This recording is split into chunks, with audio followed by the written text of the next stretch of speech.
Les propongo ahora analizar qué es lo que está pasando en el mundo. Es muy amplio, yo sé que no nos va a dar el tiempo para charlar de todo lo que está ocurriendo, pero un punto de partida puede ser lo que ocurrió hace algunos días y que todavía sigue marcando la agenda internacional, esa intervención de los Estados Unidos, esa captura de Nicolás Maduro. ¿Y qué está pasando hoy, por ejemplo? ¿No? Porque allí se abren un montón de interrogantes. Por ejemplo, ¿quién manda hoy en día en Venezuela? ¿Quién tiene el poder? ¿Qué está pasando con Diosdado Cabello, con Delcy Rodríguez, María Corina Machado? ¿Cuál es el rol de Trump? ¿Qué es lo que busca Estados Unidos a partir de lo que ocurrió hace algunos días? El famoso nuevo orden mundial, del que tanto hemos escuchado hablar en este último tiempo. ¿Cómo lo están mirando algunas potencias? Rusia, China. Bueno, en fin, ¿y qué va a pasar, por ejemplo, con la región y con nuestro continente, ¿no? Esas amenazas a Cuba, qué es lo que puede llegar a suceder con Colombia. Bueno, hay distintos temas para charlar y es un gusto tener en línea al analista internacional Leo Harari. ¿Qué dice, Leo? ¿Cómo andas? Bienvenido a Palabras Cruzadas. Hola, buenas tardes. Divirtiéndome mucho con los miedos que tienen y los que no tienen. Obviamente hay miedos que asustan más que otros. Bueno, y cuando hablamos Lamentablemente es el tema. de política internacional, vaya si hay unos cuantos miedos, ¿no? Presentes. Yo Sí. no sé cuál identificás hoy en día en ese sentido. No sé si podría elegir uno, pero lo que más me asusta es la configuración psicológica del presidente de los Estados Unidos, que me resulta demasiado frágil para los desafíos que está planteando a la humanidad. Eso es un miedo mayor, aunque ya no me Ujú. impide dormir, porque a esta altura estamos acostumbrados un poco a todo, ¿no? Ujú. Y ahora esto que mencionaba un poco también, Leo, antes de recibirte, ¿no? Hemos escuchado mucho hablar en el último tiempo y yo no sé qué dimensión toma en la actualidad esto denominado el nuevo orden mundial, ¿no? ¿Cómo lo definís vos? ¿Qué lectura haces de esto hoy en día? Bueno, una de las cosas interesantes que tiene este periodo es que es bastante explícito.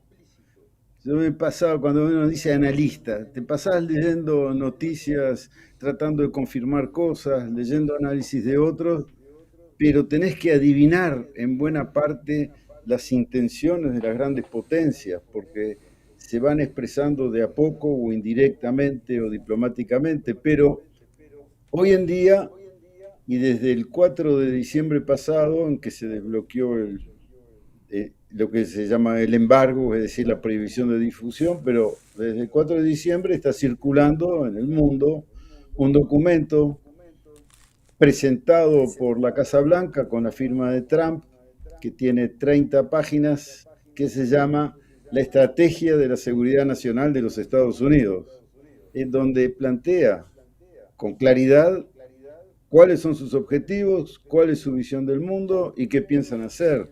O sea que el que realmente se interese en el tema alcanza con que teclee en Google o en cualquier programita de inteligencia artificial Estrategia de Seguridad Nacional Estados Unidos 2025, tiene el libreto sobre el cual está trabajando la administración norteamericana con su primera gran expresión, como digo, declarada y explícita, que es el secuestro del presidente legítimo, no, pero el presidente en ejercicio de Venezuela y de su señora esposa. Ujú. Ahí Estados Unidos cambia de lo que antes podíamos llamar el ejercicio de una potencia hegemónica a el ejercicio de un poder imperial. No funcionan de la misma manera y por eso es pertinente hablar de orden mundial. Es un nuevo orden mundial que está basado fundamentalmente en la fuerza o en la amenaza de fuerza que tiene Estados Unidos para delimitar una zona que considera prioritaria, que llaman el Occidente, y hacerlo con los medios que le procura su poderío militar, no la legislación internacional los acuerdos y todo lo demás que configuraban el orden mundial desde el fin de la Segunda Guerra hasta, hasta la asunción de Trump en su nuevo ejercicio como presidente de los Estados Unidos. Ujú. Ahora, una pregunta que está presente es, ¿quién manda hoy en Venezuela, por ejemplo? ¿No? Porque está también Diosdado Cabello, está Delcy Rodríguez. ¿Cómo lo estás viendo eso hoy en día?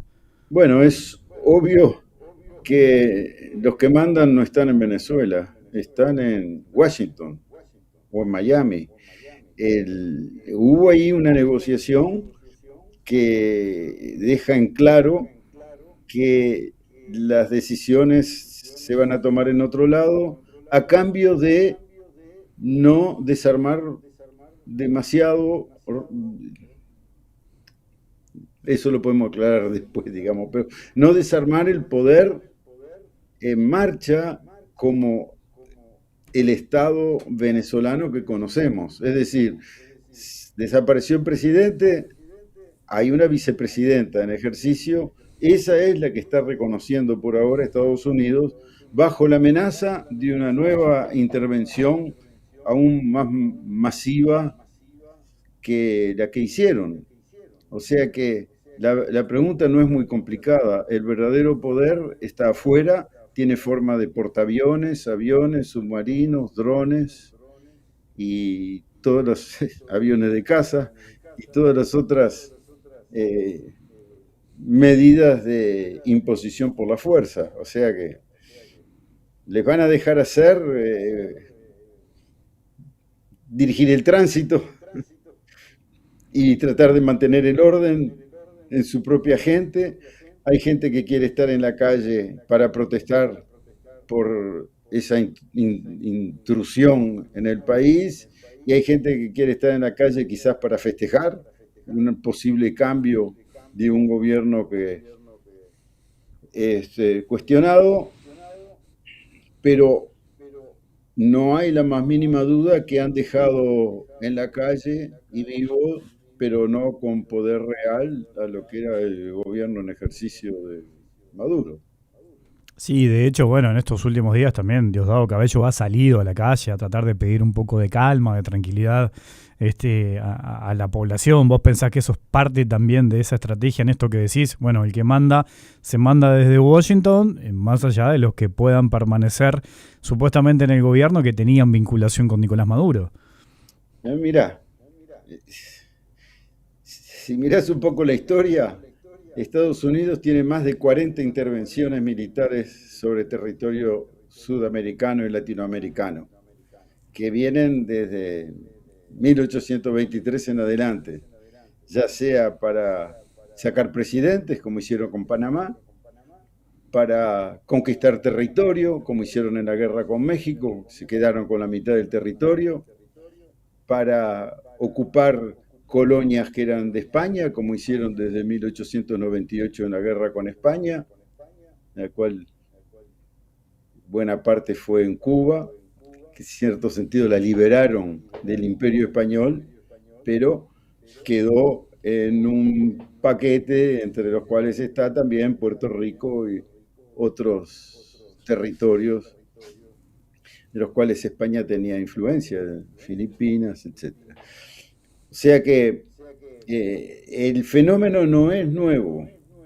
El matiz es que Trump había prometido ser un presidente de la paz y sobre todo lo que le importa a su base es no mandar gente militares al terreno, porque cada vez que muere un militar norteamericano es un problema político para el presidente. Entonces, yo creo que negociaron el secuestro como una cuestión puntual que al mismo tiempo que puede tener la simpatía de mucha gente, no le pone en riesgo vidas americanas en gran manera, pero les da una influencia decisoria. Lo que muestra es que el cambio de régimen no era la prioridad de Trump. Trump No le interesa si hay una dictadura, hay una democracia, hay una media democracia, una dictadura blanda o lo que fuera. Lo que le interesa es, y esto es parte de la pregunta que hacías al principio, ¿para qué lo hacen? Es, primero de todo, para afirmar un derecho autoconvocado, que es el derecho de intervenir en donde sea y como sea para defender sus intereses y además para delimitar una zona prioritaria que llaman el Occidente, en donde van a tratar de disminuir o desaparecer la influencia china, rusa, india, iraní o lo que fuera, y quedarse con los beneficios. Cuando habló Trump, 20 veces dijo la palabra petróleo, 0 veces dijo la palabra democracia. Y considera que el petróleo, que todavía está bajo tierra, pero que fue parte nacionalizado por Carlos Andrés Pérez y Chávez, es un petróleo que le pertenece a Estados Unidos, a las petroleras americanas. Un dato es que la Casa Blanca reunió a los 11 jefes de empresas privadas petroleras para informarle de lo que iban a hacer con Venezuela, sin haber informado al Congreso, que se enteró después que habían pasado las cosas. O sea que las pistas son claras, no tratan de esconder sus intereses. Lo que decía Trump es, vamos a ganar mucha plata, lo dijo muchas veces, y eso va a beneficiar también al pueblo venezolano, pero no dice cómo, porque aclaró que ese dinero lo va a administrar el presidente de los Estados Unidos. Por otro lado, Marco Rubio, que es el arma ejecutora, el brazo ejecutor, habla de nuestro occidente y se consideran todopoderosos. Stephen Miller, que es un tipo que hay que mirar de cerca, un nazifascista, tercer o cuarto personaje en la lista jerárquica de la Casa Blanca, decía, el mundo real se organiza con la fuerza, somos una superpotencia, no nos vamos a privar de hacer lo que nos parezca mejor para los intereses nuestros. Más claro. Ujú. Ahora tomo esto que decís, Leo, ¿no? Que queda claro también la cuestión y el componente geopolítico en todo esto que estamos conversando, esa intención de Estados Unidos de marcar su presencia ante la amenaza de los intereses de Rusia, de China. ¿Cómo lo lees eso en el contexto global, lo que pasa y la perspectiva de las otras potencias, por ejemplo? Mira, a mí me parece que también esto aclara las cosas. Cuando vos declarás una zona de independencia, una zona de influencia directa tuya, que estás dispuesto a manejarla por las buenas o por las malas, estás abriendo la puerta a que otras potencias puedan declarar zona de influencia, lo que les resulta estratégico, que en general empieza por los territorios fronterizos con el poder, lo más cercano. Entonces, este acto de los Estados Unidos sobre el territorio venezolano le deja bastante las manos libres, o por lo menos le da una justificación a China si quiere entrar en Taiwán, o retrospectivamente justifica a Rusia entrando en Ucrania. Está, digamos, de una manera un poco metafórica, estamos en un nuevo Yalta. No sé si se acuerdan de esa foto Sí, famosa de sí. los tres presidentes de Estados Unidos, de Stalin y Churchill, eh, dividiendo el mapa del globo. Este pedazo es tuyo, este pedazo es mío, y no te metas acá, yo no me meto allá. Bueno, la metida brutal, bélica, sobre un Estado soberano y además pasando por encima de todos los tratados, leyes y acuerdos internacionales, eh, facilita un espacio político muy grande a los otros pretendidos imperios o con ganas de ser imperio para actuar por su lado. O sea que Ujú. estamos, en cierto sentido, para enganchar con lo que decías, en un nuevo orden mundial en construcción. Y ahora engancho Es con los miedos de los que hablábamos al inicio, porque es una forma también como de tratar de legalizar todas las invasiones que han llevado adelante, que se han llevado adelante en estos últimos tiempos, además es también. que de hecho lo hace. ¿Con qué autoridad vos podés decirle a Rusia que no entre en Ucrania cuando Estados Unidos entra donde quiere? En el Claro. occidente, por lo menos. Esto es peligroso. A mí me asusta, no sé si es un miedo o no, pero es un tema de preocupación mayor, porque es fuente de conflicto futuro. Si bien la Guerra Fría, en cierto sentido, como su nombre lo indica, congeló cierto tipo de peligros, uno de los cuales mayor era la guerra nuclear.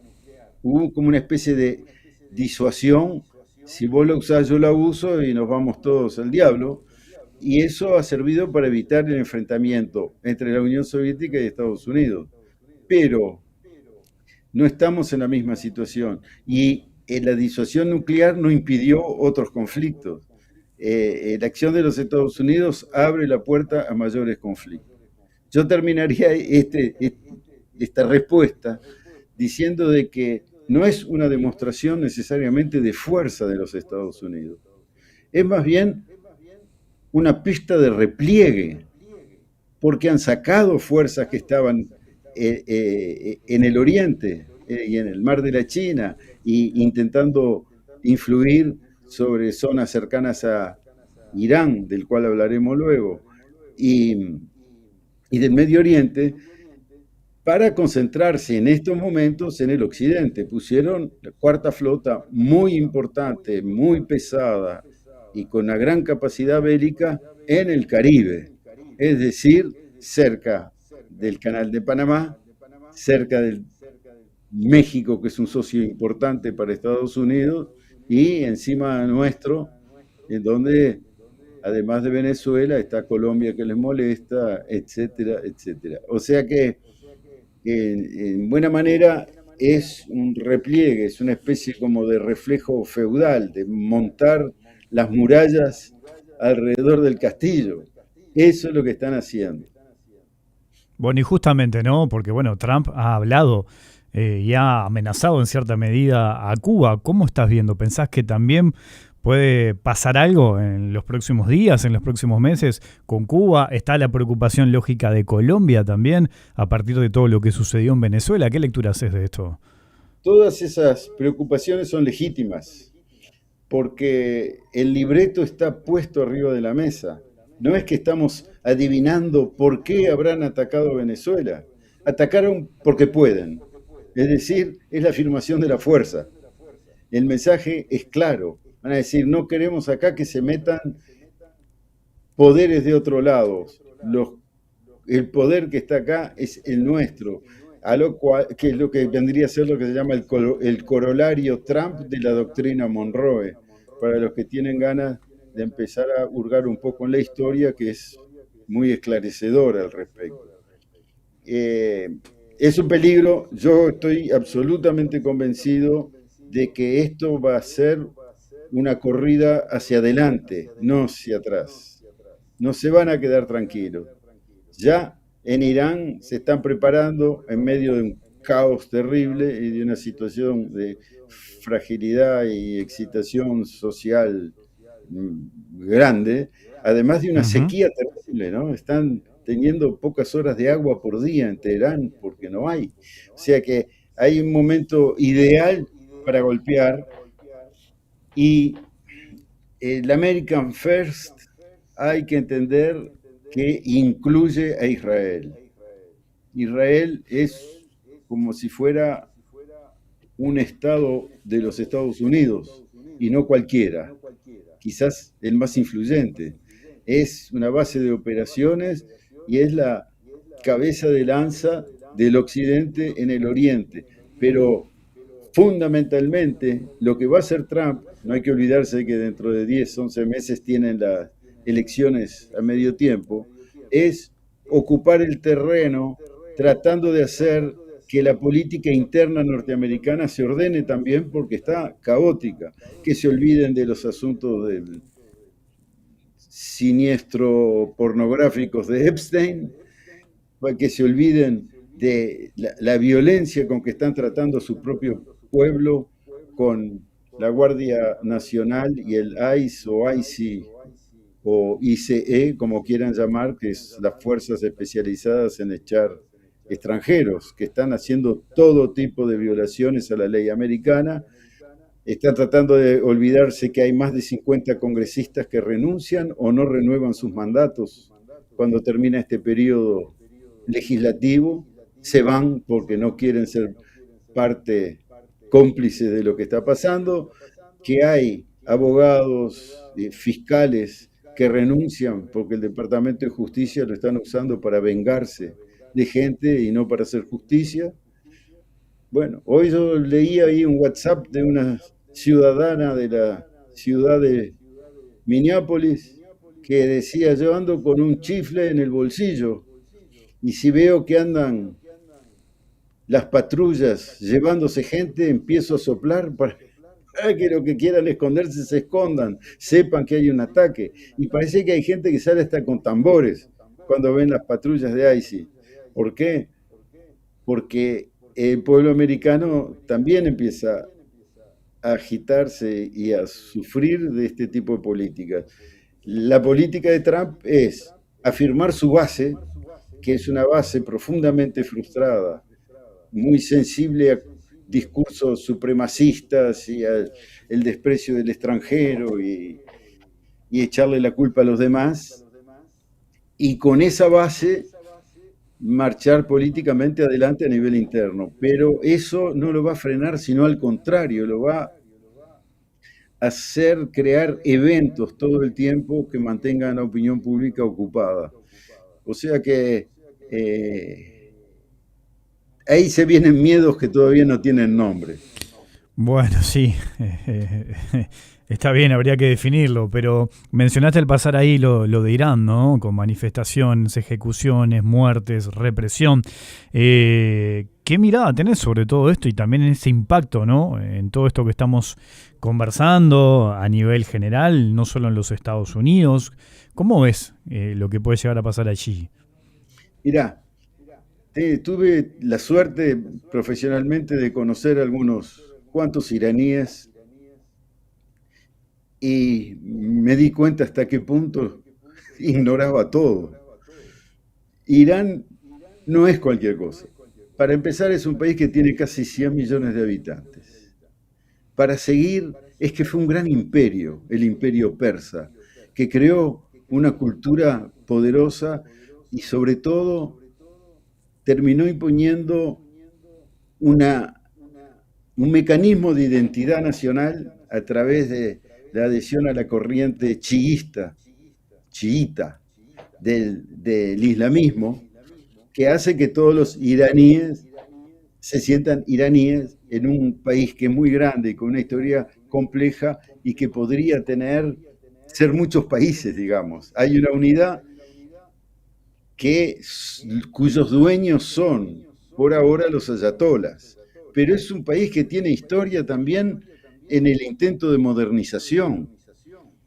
Si hoy tenemos esos ayatolas ahí, es porque antes tuvimos el Shah, el emperador persa, y que fue puesto por la CIA y la inteligencia británica como respuesta a la nacionalización del petróleo a mediados del siglo pasado, del primer ministro Mossadegh, en donde había un intento de modernización real. Es un país que ha tenido buena tercera formación, que ha tenido y tiene intelectuales importantes, cineastas de primera. El cine iraní vale la pena verlo, es interesante y es original.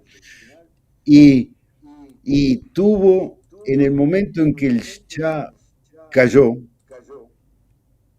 momentos de gobierno progresistas, como cuando estuvo Beni Sadr como primer ministro, que estaba antes refugiado en Francia, pero que no logró movilizar suficientemente las fuerzas más modernas, más progresistas, porque había un tipo, el Ayatollah Khomeini, que también estaba refugiado político en Francia, con suficiente carisma, decisión y astucia política como para darle poder al grupo de ayatolas que son el último elemento de fuerza política en el interior de Irán. Eso todo está temblando. Está temblando por las sanciones, está temblando por los ataques de bombarderos que han hecho Israel y Estados Unidos, está temblando por la base que quiere los derechos de las mujeres y que quiere un país moderno, avanzado, del cual se sienten capaces de hacerlo, pero tienen la pata de la teocracia encima.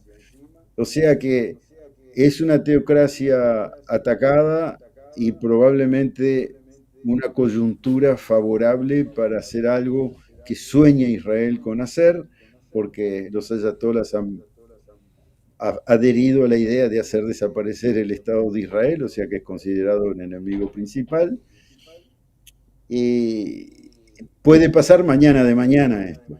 Es decir, el, una acción norteamericana sobre el territorio iraní puede ser inminente. Lo que lo frena es que esto no es la esquina de un pedacito de país perdido. Es un país con sólida historia, con una gran población que ha sostenido una guerra terrible con otras épocas, en la época de Saddam Hussein y compañía.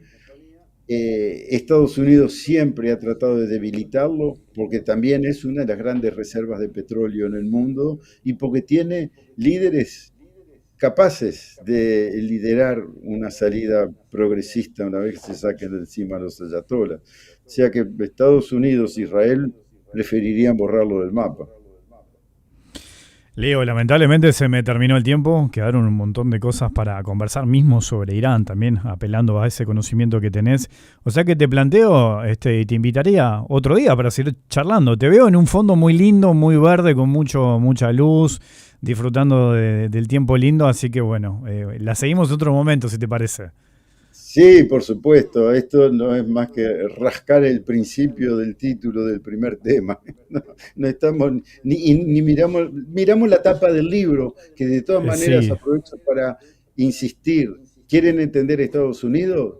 Lean lo que dice la Casa Blanca ahora, hace unos días, y se llama Estrategia para la Seguridad Nacional de los Estados Unidos 2025. Y lo va a decir más claro que yo. Pero cuando quieran, a la orden. seguí disfrutando ahí de ese tiempo lindo. Abrazo grande, como siempre. Un Gracias. abrazo para ustedes y sigan divirtiéndose, que estaba muy, muy entretenido el programa. Abrazo grande.